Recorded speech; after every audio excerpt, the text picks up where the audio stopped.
art is incredibly powerful in conveying a message, because I think it's the most immediate way of connecting to people through pictures rather than through words, data, all of that. It's always incredibly challenging to start with when you're trying to convey some sort of message, but we really pared it back to the basics, how significant the local wildlife is for this community, that it feeds into our whole tourist industry. It brings so many jobs to our area, and so we pared that right back to just looking at the sea life here that then provides for the restaurants, and we ended up using that as our subject matter. We worked with the local factory, Crocodile and Shellfish. They provided a lot of this incredible seafood that they catch out in the North Sea. It was all brought to us fresh. We got the all the workshops involved with it, painting these fascinating species, and that initially engaged them, and then they tapped into the other messages that we had on seagrass and its significance in our environment.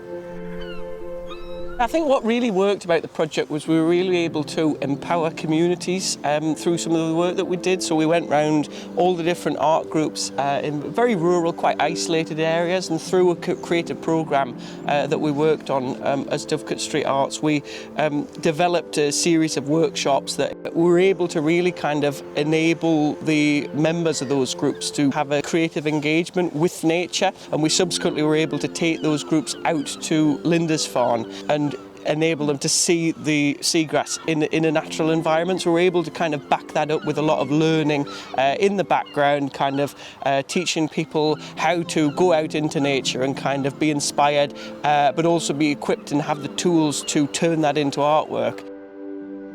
So both Catherine and me are born and bred in Amble. We're proper locals, as people would say. We've got a real connection to the area and the landscape. Just behind me, you can actually see the north side, and it's the old estuary of the River Crocodile, the mudflats that are part of the north side. That area does have some seagrass on it. And we were surprised to learn that. We didn't actually know about that until we engaged with the Stronger Shores team. But we thought that giving it that name of the north side really put the ownership over to the community. It was a colloquialism from the local area, and we hope that local people that might not normally engage with contemporary art, with creative programmes, we thought that it might break down some of those barriers for people from different kinds of backgrounds, people that wouldn't ordinarily engage, because they're the people that would really trying to reach through this. We don't want to preach to the converted, we want to take things out to communities and really engage with them on their terms. Just look to make notes on a day like this. The legacy of this whole seagrass project has been we've produced a huge amount of artwork with many people in our local community, and all of that work was brought together into a booklet about the north side, along with all the relevant information, so that it continues to inform people who visit this area and who live in this area.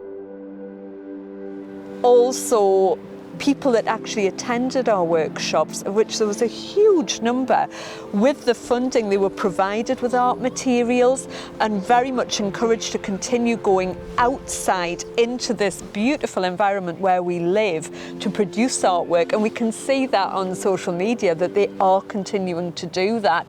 And they were so amazed at the information on seagrass, something that the majority of us were so unaware of, and they've continued to spread that message. And then we were able to exhibit them, and it had an incredible impact. We got amazing feedback through that, because painting, sculpture, it's so immediate.